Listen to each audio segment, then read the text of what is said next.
in an instant, there was close to 50 deaths and 200 injured who all came to a Now hospital at the same time. And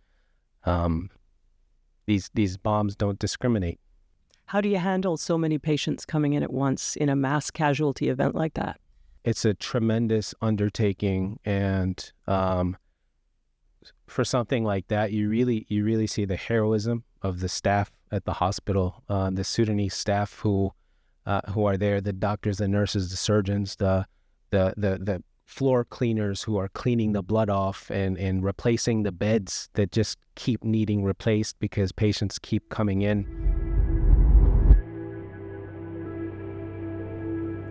Hello, and thanks for joining us. I'm Avril Benoît, CEO of Doctors Without Borders USA. In this first podcast episode, we're looking at Sudan through a humanitarian lens. More than 2 years of war have triggered the worst humanitarian crisis in the world. Violence has forced 13 million people to flee their homes, and more than 30 million people need humanitarian aid. All the while, Sudan's health system has been pushed to the point of collapse. This is all happening amid unprecedented cuts to humanitarian aid, not only from the U.S. government, but other nations, causing a massive disruption to global health and humanitarian programs. Earlier, I spoke with Dr. Mohammed Fadlalla, a physician who has taken assignments with MSF for the past 5 years, most recently in Omdurman, Sudan's second most populous city. And it's great to have you with us to describe what it's like there. Thanks for being with us. It's my pleasure to be here, and I'm honored to talk about it. You've been to so many places, and you grew up in the U.S., but your family background is Sudanese. Tell me about yourself and how you then show up in Sudan on assignment like this. Yeah, like you said, my background is Sudan. I was born in Sudan, and I found my way to Ohio when I was less than 2 months old. So I grew up here. I grew up here all my life. But when I was assigned that first assignment in Sudan in 2021, I really found that I had a deep attachment to being there, the people there, the culture there, even though I never really lived there growing up.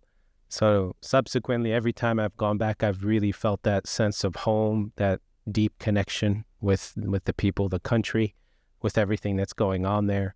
And I just attribute that to my parents and my parents' friends and family who we grew up around and grew up with in Ohio. And what did they say when you took the assignment? I think with many parents, I think there's a lot of nerves for us working in difficult circumstances, especially in war times and things like that. But I think I really feel a deep sense of pride, from my parents and the rest of my family whenever I tell them I'm going back to Sudan to serve, because it's really something very personal for us and really affects our people. Well, let's talk about Omdurman. Maybe you can describe this city for us, and what were the humanitarian needs you saw there? So, like you said, Omdurman is one of the most populous cities. It's actually the sister city of Khartoum, which is the capital. You can tell when you arrive that it's a huge, more or less kind of a metropolis, but you also get a sense that a lot of parts of it have emptied from the 2 years of the war and the bombardment. People have left and fled to other less conflict areas of Sudan. Omdurman is a highly militarized city at this point. You see a lot of weaponry everywhere in the streets. If you know kind of the geography and the conflict, it's right along the front lines between the two warring army forces. So you see a lot of the effects of the war as well. You see a lot of buildings with bullet holes in it. You see a lot of bombed places. And then I think the thing that really captures you and you feel the most is the sounds that you hear. There's the background of shelling that happens basically almost every day at all different times of the day. Some closer, some farther, some bigger shells, some smaller shells. But really, the background noise of the city of Omdurman is shells that are being lobbed from both sides across these front lines that are really surrounding Omdurman. And the setting then for the medical work you were doing, maybe describe the actual medical needs that you were dealing with on a day-to-day basis, and what a typical day was like for you. Yeah. So as MSF, our primary work was supporting two different hospitals. We were supporting the emergency department in Al Now Hospital in Omdurman, which at the time has been more or less over the last 2 years the only functioning emergency trauma providing hospital in the city. We support the hospital through a lot of logistical intervention, helping them with repairs and things, helping them keep the facility moving. We support them with water, sanitation, making sure that there's clean water. And we support the medical activity as well through helping with setting up their mass casualty responses and things like that. So that was one of our primary settings. And then the other setting that we work in is the malnutrition ward in Al Buluk Pediatric Hospital. Again, one of the bigger pediatric hospitals in Omdurman. We support the malnutrition ward because I think one of the primary fallouts and outcomes of war is food insecurity. And you see that manifest in primarily children needing to come into the hospital with a condition called severe acute malnutrition, where it's a level of starvation where you start to see some physiological problems arise. Patients get infections, patients have difficulty healing, patients have difficulty gaining weight, having energy. And that was the other bulk of our activity as well, as helping in providing for the malnourished children. So on a day-to-day basis, you're moving between the two locations. Yeah. You're working with Ministry of Health staff? Yeah, absolutely. So both of these hospitals are fully run and managed by the Ministry of Health. And we worked in very close collaboration with the directorates of each hospital, as well as the doctors and the nurses in providing care. And we were lending our expertise. We had a pretty broad medical team. So in the morning, part of that team would go to Al Now Hospital, do some rounds in the morning, see what the patient's situations were like, do some bedside teaching, bedside intervention, helping with dressing changes, wound care, all the things that need taken care of for patients who come in with war wounds and shelling victims, which was happening frequently. Almost, I think, in January of 2025, for example, I think there was only 4 days in the whole month where no shelling victims arrived. So really, that's a very constant thing. And then another bulk of the team would go to Al Buluk Hospital, participate in their morning rounds with the team, with the Ministry of Health team, discuss the cases, especially discuss the challenging cases, and see what interventions, what medication adjustments we might have needed to make, what nutritional supplementation was suitable for each of the cases, and things like that. Beyond that, it was meeting with the hospital directorates about what the hospitals need, what they need to keep their facility running, keep their capacity to take care of patients going. That's our typical day-to-day. We encountered some emergencies on top of emergencies while we were there. There were two particular moments when the power supplies of Sudan were targeted, leaving Omdurman in a total electrical blackout, which had downstream effects of affecting the water sanitation services. So there was periods where we needed to act very quickly to obtain and supply clean water for these hospitals, as well as ensure the electrical capacity in the hospitals. So you've got generators running. Running to provide for the oxygen machines and things like that. So the day-to-day, we had our schedule, but it was also affected by what was going on in the context. This wasn't your first time in Sudan. How did it compare now, being there at the height of a war, compared to other times? Yeah. First time I was in Sudan was prior to the war, when we were actually taking care of Ethiopian refugees who were fleeing their own civil war from the Tigray region. I subsequently have come 2 times after the war started, and each of the times I've come back, I've really gotten to see very starkly the decline in the Ministry of Health's capacity to be able to provide medical services for the people there. When I first got there in 2023, staff of the Ministry of Health were more or less not really getting paid for 9 months. By the time I got there, late 2024, that was a year and 9 months. When I arrived in Khartoum, we saw that over the duration of the war, much of the specialists had gone to other more safe parts of the country to practice. So there was a little bit of a dearth of specialist care in the capital because of this migration.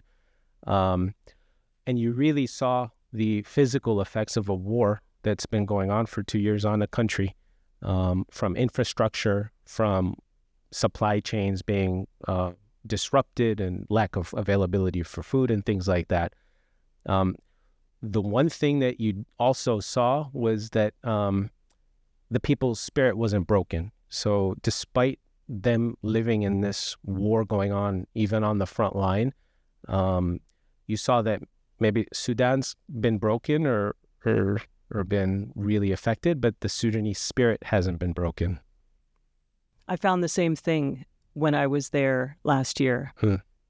Just amazing to meet our own physicians, Sudanese colleagues. A doctor that I recall in particular, she was in Janina when it was attacked. Yeah. And her family was there. She fled with them into Chad, across the border, not too far away, and then came back to work for MSF again. She couldn't bear the idea of just abandoning the possibility of helping her people with the skills she had. Yeah.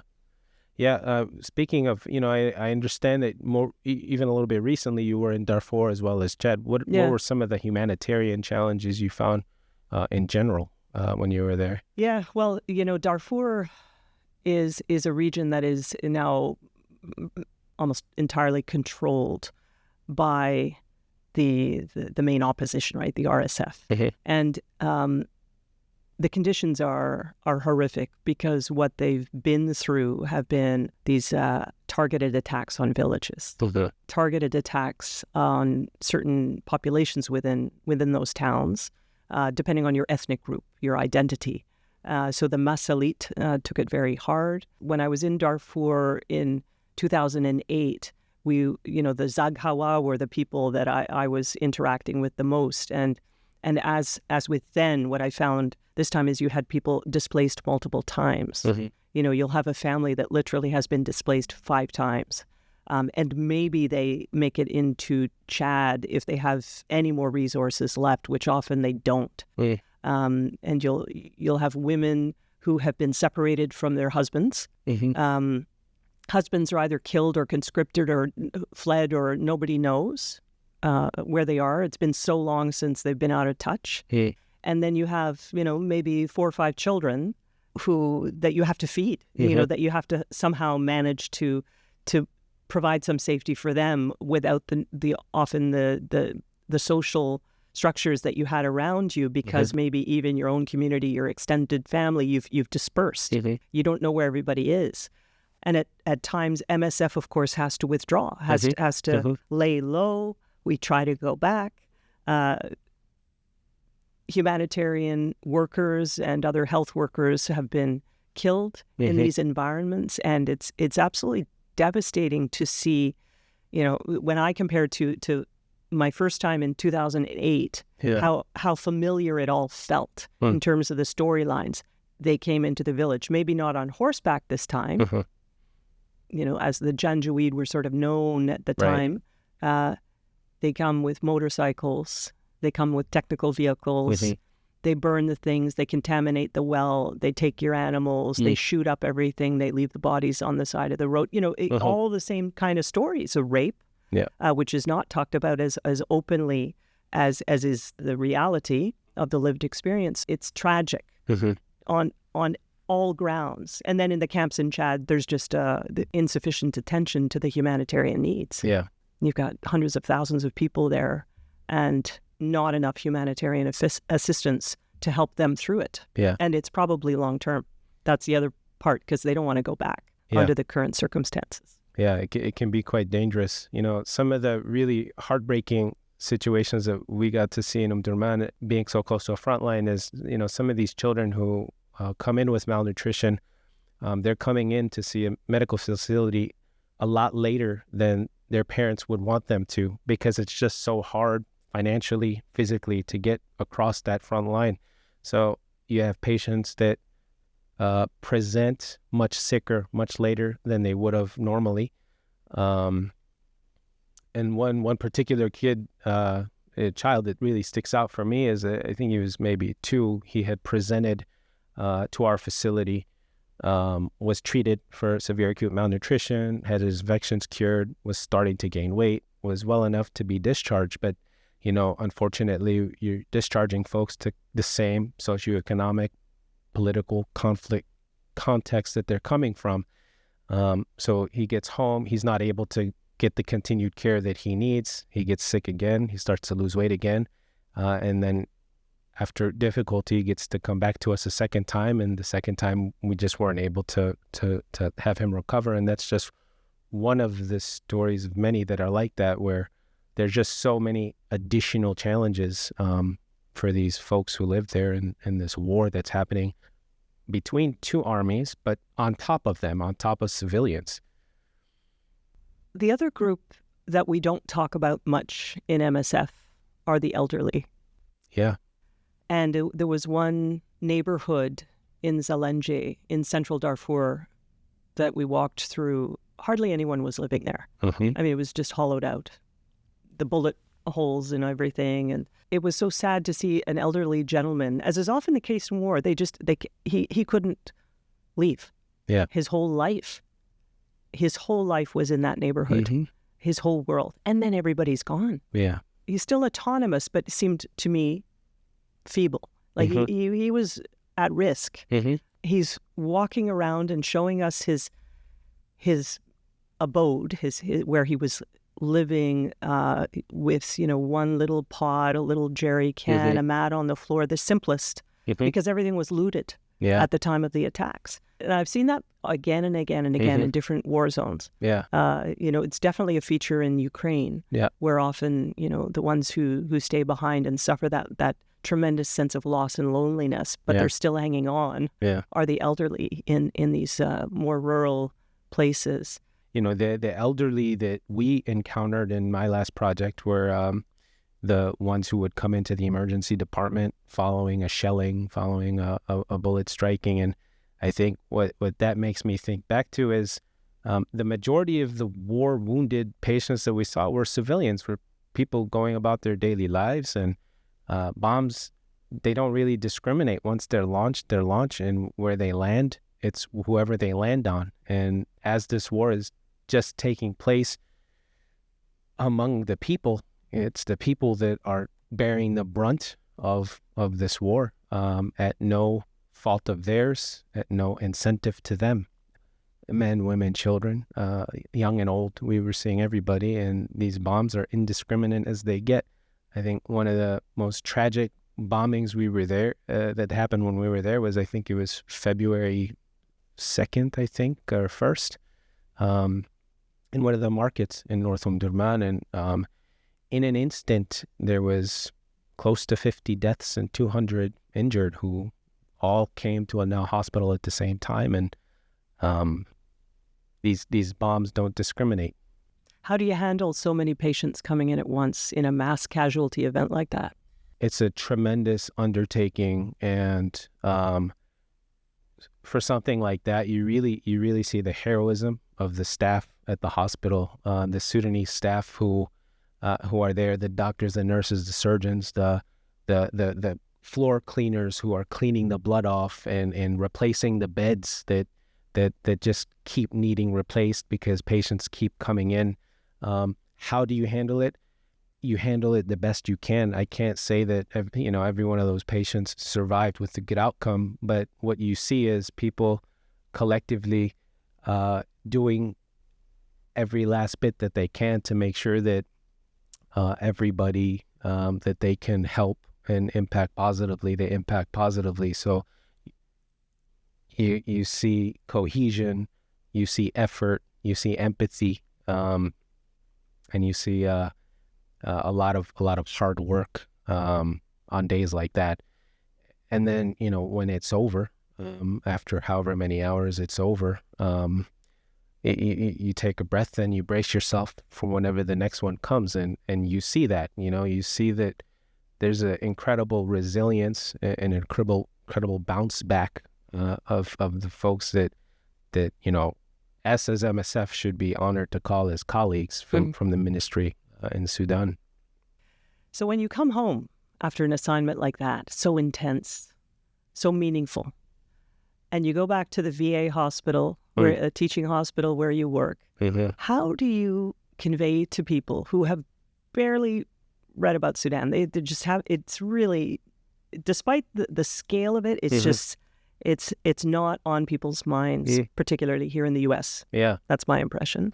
How do you convey to them why they should pay attention? I think we're all human. I think we can all put ourselves in the shoes of a parent trying to make sure that their child gets the health care they need. We all have children that we know we need to feed. We're all struggling with inflation. One of the problems in Sudan is there's massive inflation. We're seeing it here. Obviously, the scales are different, but I think there's a common humanity that everybody here can tap into. That when you describe what's going on there and personalize it and explain that these are the challenges that the people face, just like we have our challenges here, their challenges are synonymous. I think people can relate to that. I think there's a human element of connection that we need to be able to tap into. And I think we can tap into, because I think humans are designed with an empathy component. And the fact that they know you and you can talk about it personally, directly, must make all the difference. Absolutely does. It's not something you see on the news. It's not something you read. We're in an era now where you don't know what to believe when you read it, when you see it. But I think if you talk to somebody, if I'm available to talk and to tell the stories and to tap into what I experienced, I think it can go a long way, especially in this time of a lack of trust in what we see and what we consume. Thank you, Mohammed, for sharing your experiences with us. It was my pleasure to be here. I think it's really important that we continue talking about Sudan. You can learn more about the crisis in Sudan and MSF's work all around the world by visiting our website, doctorswithoutborders.org. And of course, find other ways to connect with MSF, Médecins Sans Frontières, on the notes of this episode. This is Humanitarian Lens, a podcast of Doctors Without Borders USA. I'm Avril Benoît. Till next time.